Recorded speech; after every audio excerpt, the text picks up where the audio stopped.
Okay, so I'm gonna go ahead and get started. Welcome, everyone. So today we have a special guest, South Bay native Alex Gray. And Alex Gray has been a professional surfer for 20 years, and he's had numerous surfing accolades, such as winning the Nell Scott Reef Big Wave Tour event. And he's also been featured on numerous surfing magazines like Trans World Surf and Surfing Magazine. And also, another cool fact is that he actually has created a type of surf therapy called A Gray Surf Therapy. And the reason he's here today is because he's an inspirational speaker. And so today he's just going to be talking about a personal story of his. And before we get started, I do want to mention that this is going to be recorded. And at the end of his speech, you all will get a chance to ask Alex some questions. And you'll be able to do that by using the raise your hand feature down below.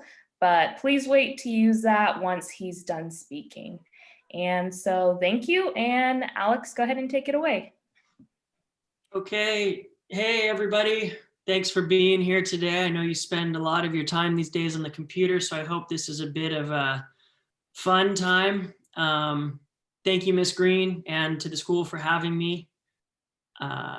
As noted, I am a local here. I grew up in Palos Verdes, and my time as a kid was really spent with a lot of sports, baseball, basketball, football, soccer. I did it all. I was one of those kids that just could not sit still. And my brother went down to Torrance Beach for junior lifeguards. And his first day at junior lifeguards, he came home afterwards and said, "I want to be a surfer." And my parents, who had never surfed in their lives, said, "Okay." They were really cool, supportive parents. And I was a couple years younger than my brother. And if you're a younger sibling, my whole life was trying to be like him, but then really trying to be better than him and kind of beat him at whatever he was doing. So I had failed miserably up until that point. I looked at my dad and I was like, hey, if Chris is going to be a surfer, I'm a surfer. And when I was 9 years old, my dad took me down to the beach, to lovely Torrance Beach. I had a really bad surfboard. And I remember for about an hour trying to catch a wave, which I wasn't too good at. And finally, I stood up on a really small wave for about 3 seconds. And I didn't know it at the time, but that was going to be one of the most powerful experiences of my life. Because after that wave, all I wanted to do was go surfing.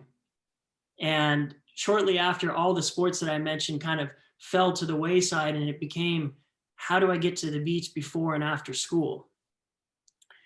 As my surfing passion grew and grew, by the time I was 12 years old, I had a few brands called Volcom and Body Glove and Dragon sunglasses.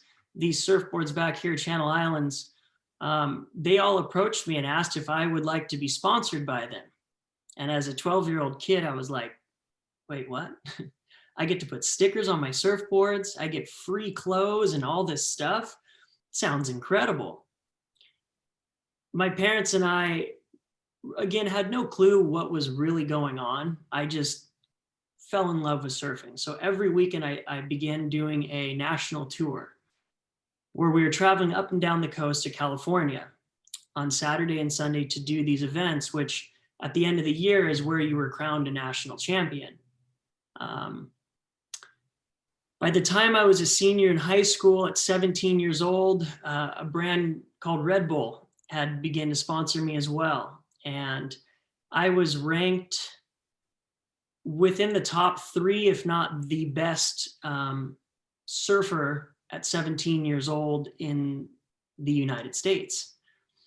And this path was in front of me thanks to the support from the sponsors to pursue a professional surfing career outside of high school.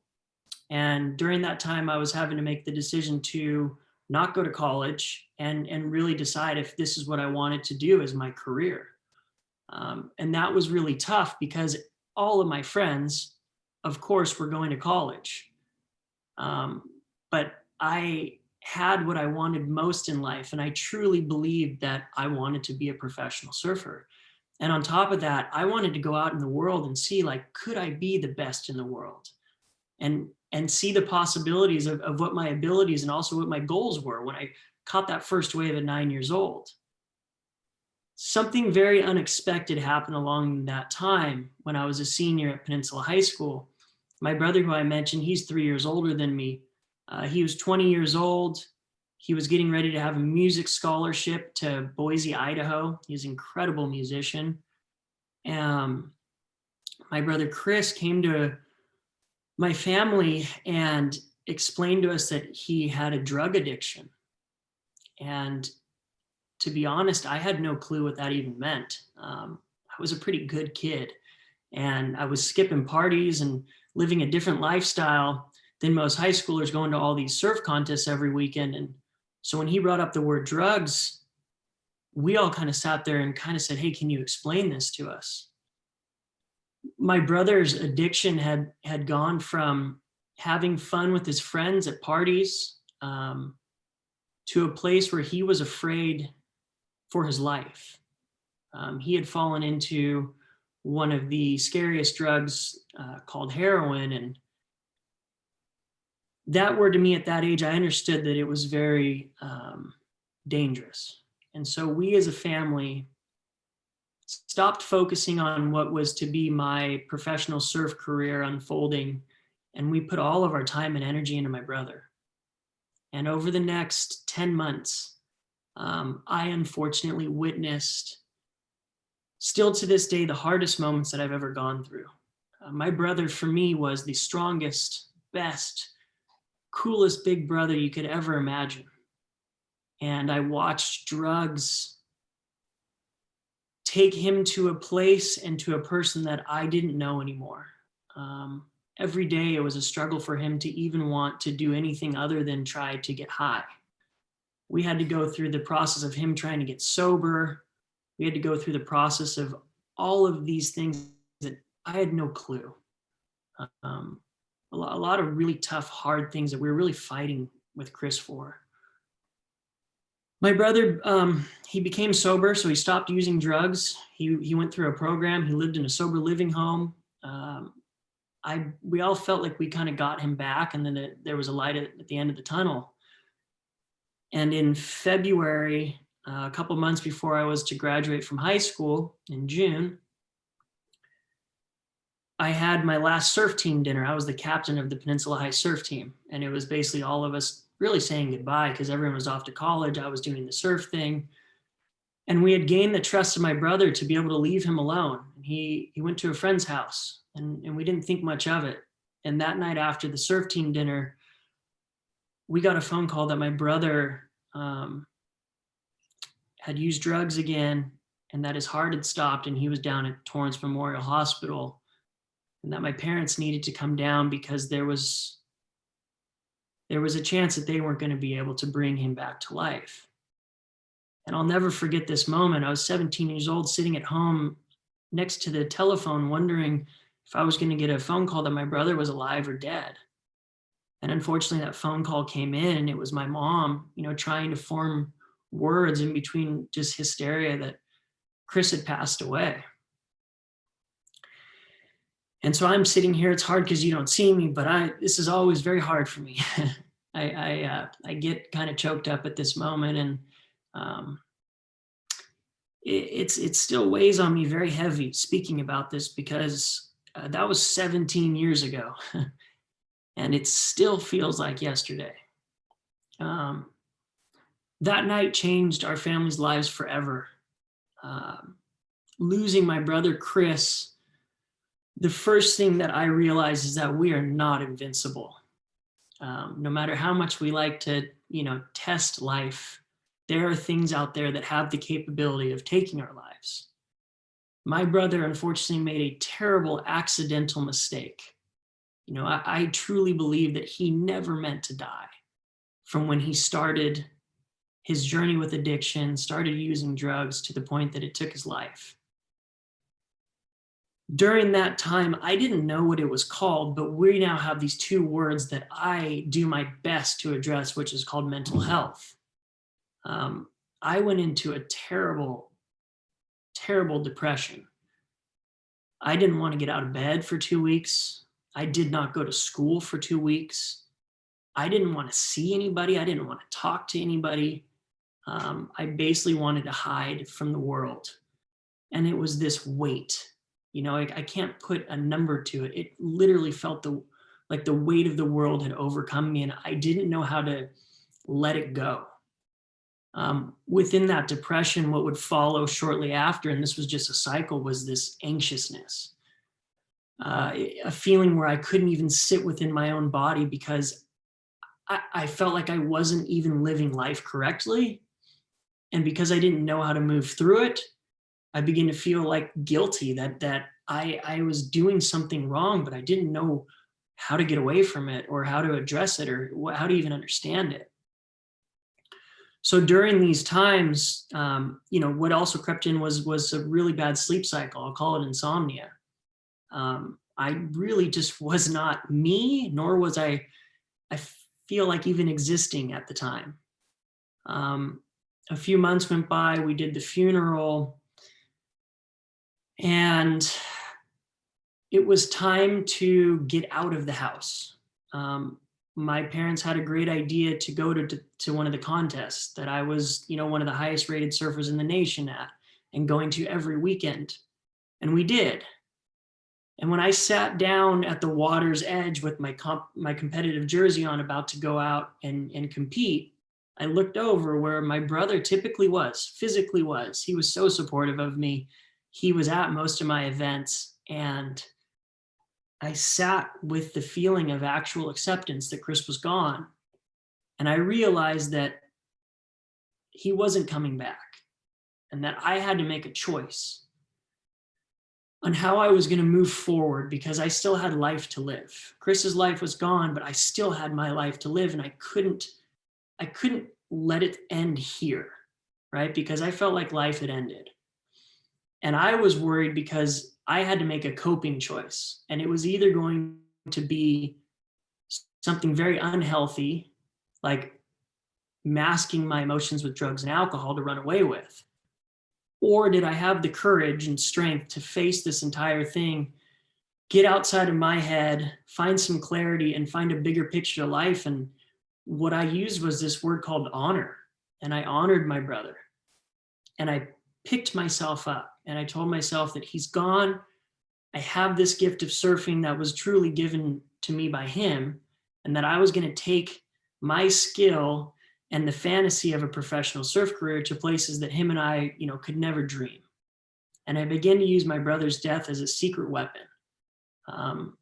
It was something that fueled a fire in me to work harder, be better than I honestly think I ever was going to be, because I was so emotional throughout the process. Addiction, I don't believe it chooses people. My family has an addictive gene, especially on my father's side. There's a lot of alcoholism. So it became apparent that my brother had that addictive gene, and I learned that I had it. And I was going to steer clear of drugs because of the worst lesson that I ever learned, which it could take your life. So I put my addiction into something healthy. I put it into my passion for surfing. And to this day, I am extremely addicted to surfing. So I have to address that I have the same thing that my brother had. I'm aware that it's there, and I'm always conscious of how I use that addiction, because we can use it towards something positive. My brother died of an opioid, which is the type of drug that took his life. What I see now in your generation that scares me is vaping. Tobacco is something that isn't new. It's taken a few people in my family's life, and it is still one of the main killing substances in the United States. What these companies have marketed towards you guys, unfortunately, is just a new form of, it's not a new form of tobacco. It's just a recycled image of tobacco saying that vaping is healthier.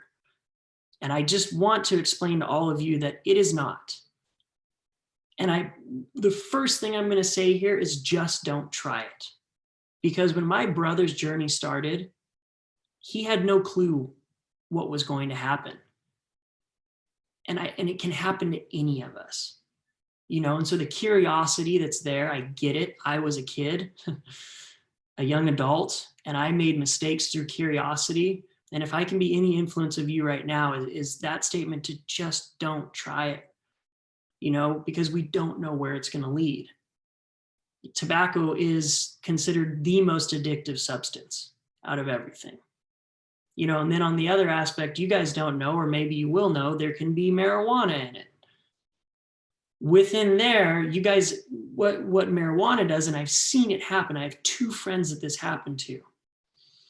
THC, the active ingredient in marijuana, it can get into your psychosis, and it can kick in underlying mental issues like schizophrenia, right? Schizophrenia is a type of mental disease where you start hearing voices, and your counselor can explain it to you better.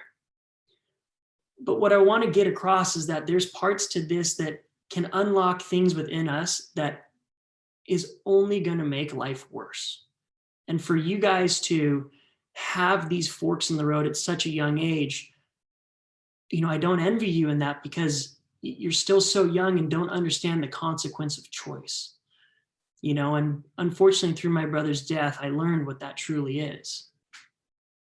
So instead of, and I want to address that I do believe some of the people I'm talking to right now have anxiety, you have depression. It used to be that only adults were addressed at this. And I am more than happy to look at all of you and say, hey, it is normal to have emotions. It's normal to be stressed out at school, to feel the pressure of getting good grades, to socially want to fit in, all these things. We were given emotions for a reason, and we need to be able to face them. But let's face them in a healthy way and not do what all the other cool kids are doing, that ultimately, if you are like me and struggling in life with some of these topics, all this can be is a Band-Aid for a problem that once you stop vaping or whatever it is, your problem's still going to be there. So I like to bring up, what are healthy coping devices to face mental health, or to face these pressures and stresses, and hey, new lifestyle that you're having to live because of COVID. All of us as adults feel for you not being able to be at school right now, to not socially be around all of your friends. This is a really tough time. For me, I have surfing, right? Even though it's been my career and what I really face a lot of my goals in life with, it's my outlet to go and be me, to do me, to go and let go of whatever this hamster wheel and the cycle of this thinking process that I can't get rid of some days. You guys, still as an adult, I have anxiety. I still have depression. I have insomnia. I have everything. I'm just aware of what it is now, where it used to freak me out because I couldn't get this feeling of feeling paralyzed to not even want to leave the house. I can go, I know what that is. And I force myself to go surfing or force myself to go outside. The first thing that I wish I would have done through my darkest moments with this is talk about it. As a male or a boy, to be vulnerable and express my emotions, to me, was a sign of weakness. And I don't know at what point that got put in my brain, but that's just what it was. So I suppressed everything that I'm talking about. I didn't talk about until I was almost 30 years old. The problem with that was all of these emotions, they would get so built up that at some point they'd come out, and it would usually come out in me getting angry at somebody that didn't deserve it, because these emotions just simply needed to come out. I lost a bunch of friendships due to me not facing myself and my emotions. And now I'm learning the power of talking about it and getting out of my head and then just explaining it to someone. The first person that I would suggest that you can talk to is your friend.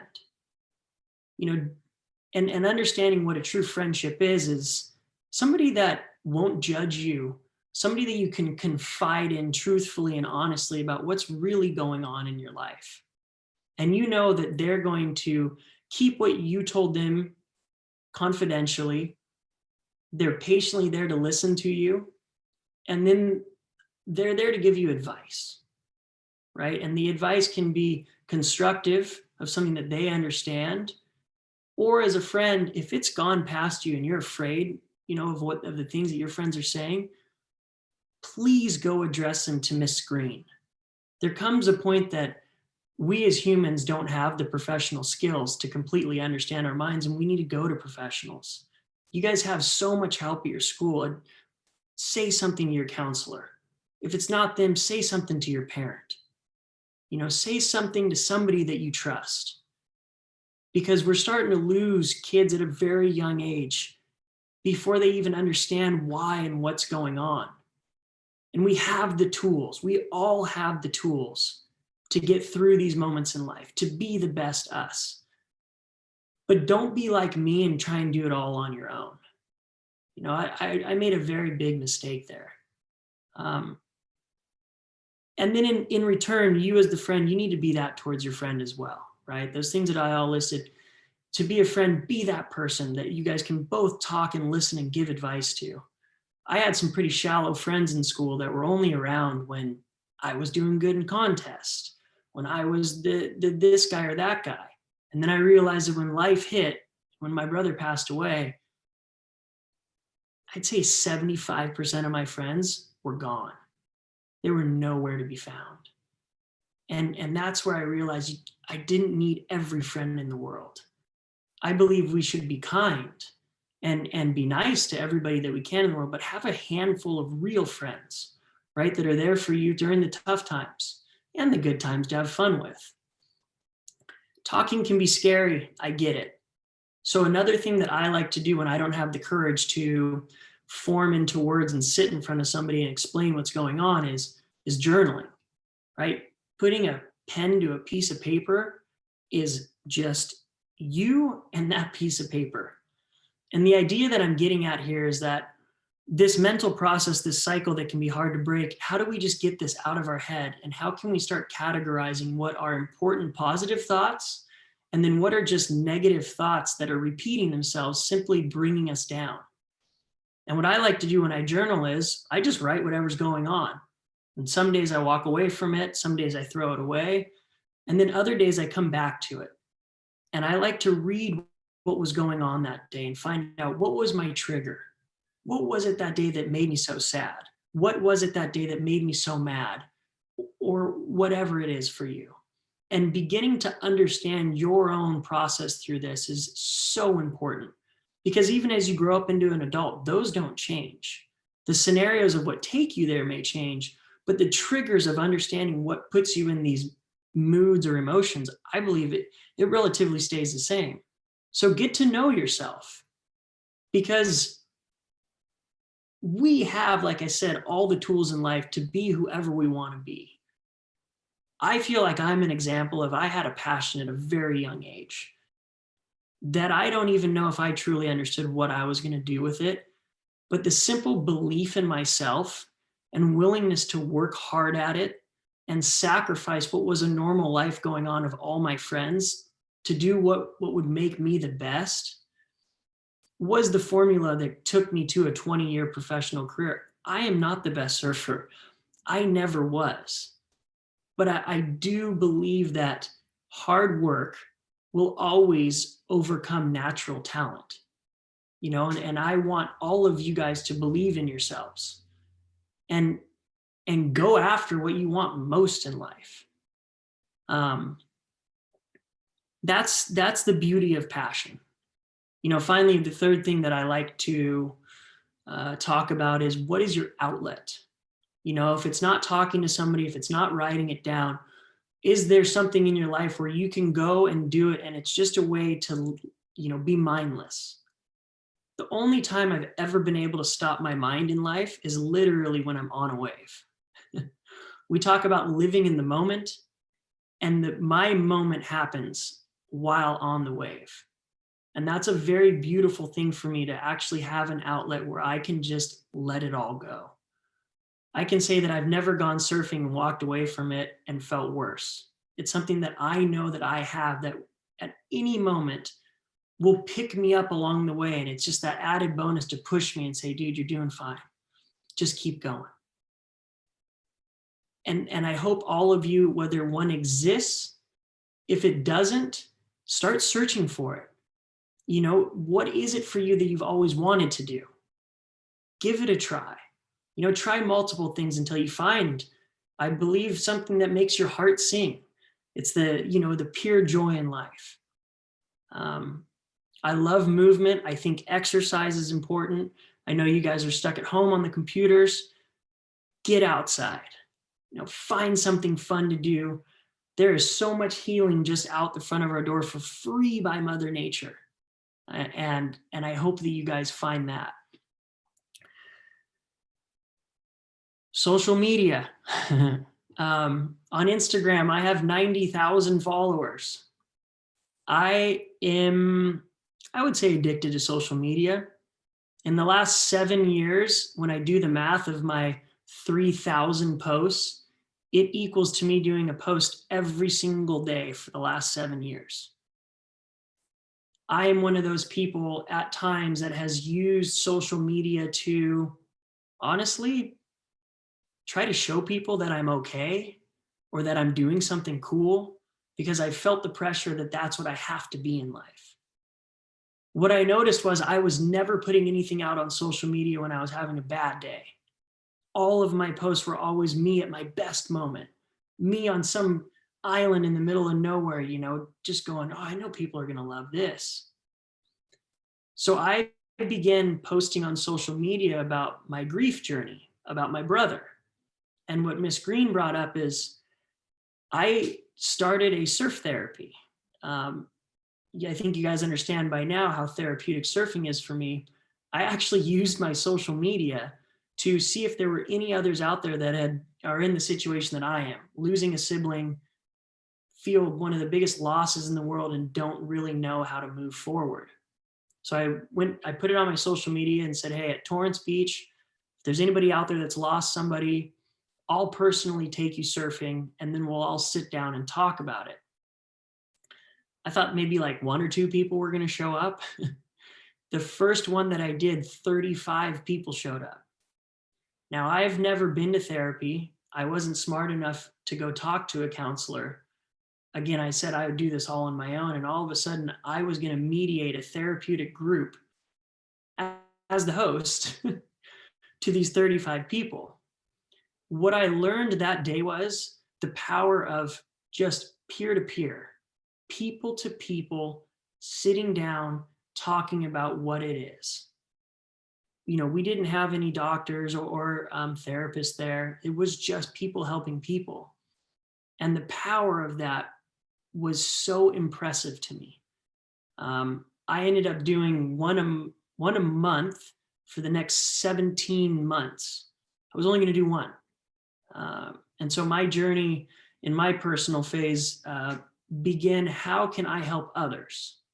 I think that the full circle of my talk to you guys is, can we face ourselves enough to go to those places that are so uncomfortable and scary emotionally, to overcome them, to then be able to help somebody else through the process? And that's why I really enjoy speaking to all of you, is that I feel compelled now, through the mistakes that I've made, through what I've experienced with loss, through the success that my passion has brought me, and then even today, having to face these emotions that when I was your age were exactly the same. How can I be of service to you? How can I relate to you and hopefully, maybe even save a life along the way? Because watching my brother go through his thing and understanding how fragile life really is, it put into perspective, we're here, for an amount of time. And let's use the time to do what we always wanted to do what makes us happy, and most of all, to have fun. And you guys deserve the world with what you're going through right now. And we will get through this. In a sense, I've been through so many things and moments like this where you just think it's never going to end, but it will. And I want you guys to be smart and go through this healthy, so that when this ends, you're ready to take on the world again. And I just want to be here to, hopefully facilitate success for all of you, just like your parents and your teachers. We want you guys to have the best life ever. And I hope that I can be of help along the way. So that's about what I have to say to you today. If any of you have questions, if I touched on something that was relatable, I'd love to talk specifically about it. Thank you guys. Again, I know you're stuck on the computer. So here you are today. I hope this was a little bit different and you got a little bit break from your typical day on Zoom.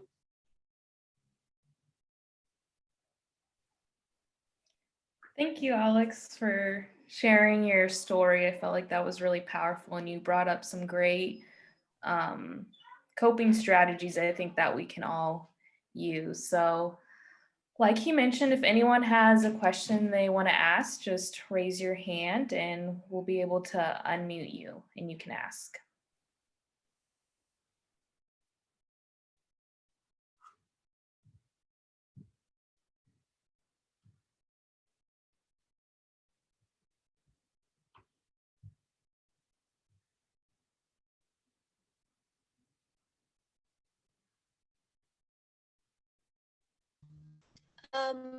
You mentioned that Red Bull sponsored you when you were 17. What is the deal with that? Yeah, so it was so cool. At 17, Red Bull came to me, and the greatest part was that part of signing, you sign a contract with them it was for 3 years, I think my first contract with them. The signing bonus was a jet ski. So they surprised me that when I signed the contract to be a rider for them, they also gave me a Red Bull jet ski. And that was a really big moment in my life where I realized I really need to pursue this. There were these moments, I was only 17, like you said, where all of a sudden Red Bull was here. I'm like, this is the coolest thing ever. And then I was scratching my head. I'm like, why did you guys give me a jet ski? And what became really fun for me with that is I shortly after got into big wave surfing, and we started using the jet ski the waves get so big that you can't physically paddle into them. So we put a rope on the back of the jet ski and somebody drives the surfer in and the surfer lets go of the rope. And with all that speed, you can start riding, really big waves. And it was really thanks to Red Bull and that I began doing stuff in big surf that I guess I didn't really know that that's what I was going to do. They started a really fun journey for me. Good question. Hi, I was just curious, what's the scariest wave you've ever surfed? So the scariest wave I've ever surfed is in Tahiti, and it's a wave called Chopu. If you guys want to look it up, it's Teahupoo. And they're considering it the biggest it's ever been surfed. We used jet skis for that because the waves were so gnarly, you could not paddle into them. And I ended up riding, I guess now what I look back on was the scariest wave of my life. I think it was around 50 foot or so. And the really cool part of it was Surfer Magazine does an awards at the end of every year for the whole world. And they gave me the Barrel of the Year award that year from Chopu, which was really cool. And it's by far the most scared I've ever been in my life. But that, part of this journey for me on the big wave surfing was learning how to use fear and not allow it to keep me on the beach, but allow it to propel me out into waves that I never imagined, really imagined surfing. And to use that feeling of fear to, turn it into strength and courage to do unimaginable things for me. Good question. Thanks, man. I have a question. Awesome. When you get or when you for your first sponsorships, how did that work? Did you get an email or what? Asking them for, or you just launched them? So the good thing here was I wouldn't have cell phones then. I'm a little bit older than you guys. And honestly, what was happening was I was coming home from school and on my house message machine, I'll never forget Volcom. My mom's like, you need to listen to this message. And I hit play, and it was, "Hey, Alex, this is Volcom. Can you please give us a call back? We'd really like you to, be a part of our brand. Yeah, give us a call." and it was actually that simple. But what was really cool was I ended up getting a little paycheck when I was 12, and on top of all of the free stuff. And that was kind of, going back to what I said in the speech, that we just couldn't really believe that this was happening, that there was money in the sport for that young of an age. And so that's how it went. I put a sticker on my board, and then my fulfillment was to advertise their brand by doing well in surf competitions. And they would support me with a little bit of money at the time.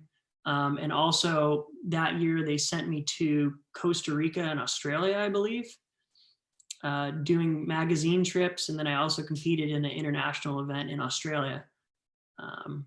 So it was cool. It was like the beginning of understanding what these brands were going to do as I got a few years older.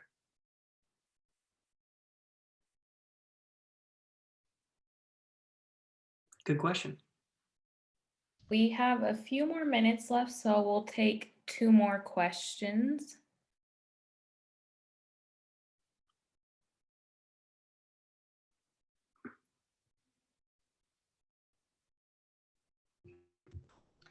Hi, I have 2 questions.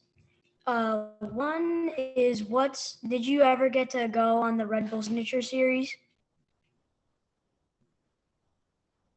Hey, sorry, the Red Bull, what's it called?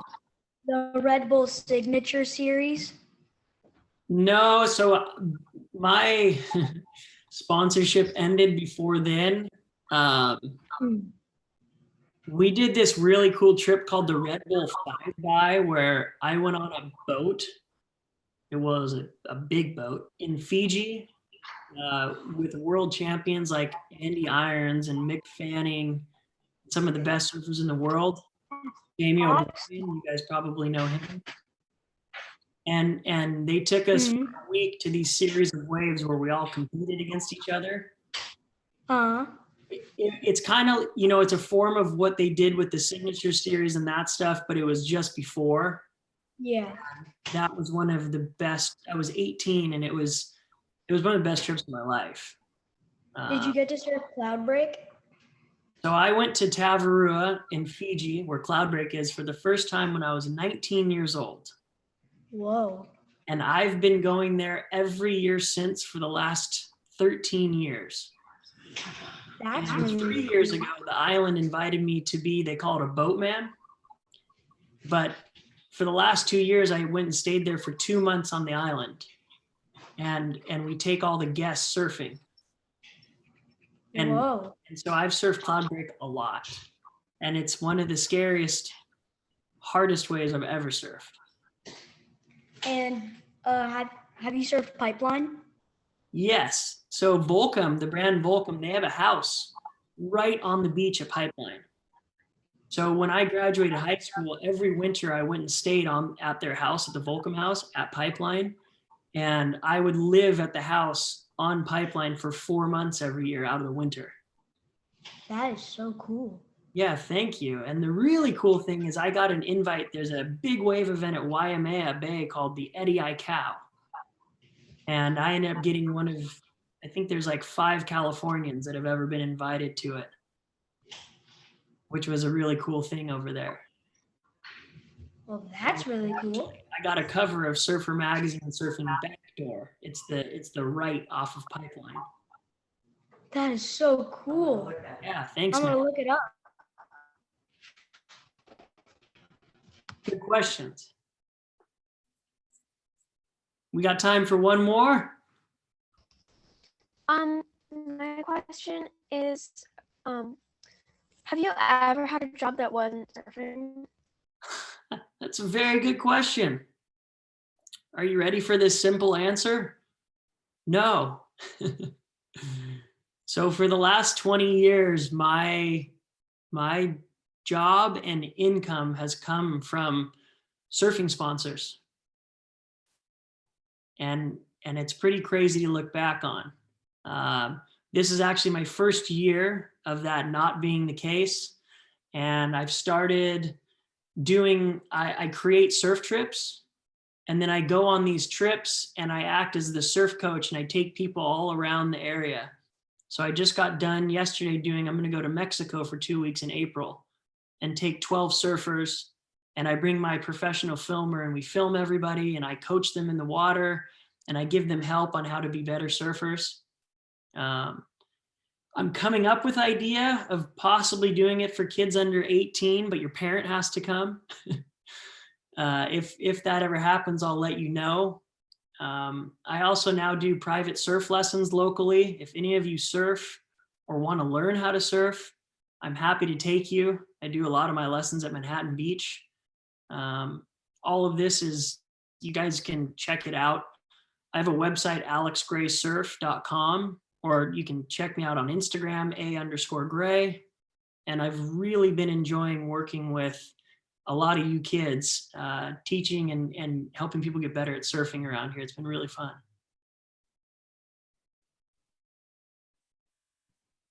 Thank you so much, Alex, for coming today and speaking to the students. I can tell they really enjoyed it. And yeah, round of applause. Thank you. You guys, I swear. Okay, so that's it for today's speech. And like Alex mentioned, you can reach him at Instagram or online at alexgray.com. So I hope everyone has a nice day. Bye. Thank you guys. Thank you so much.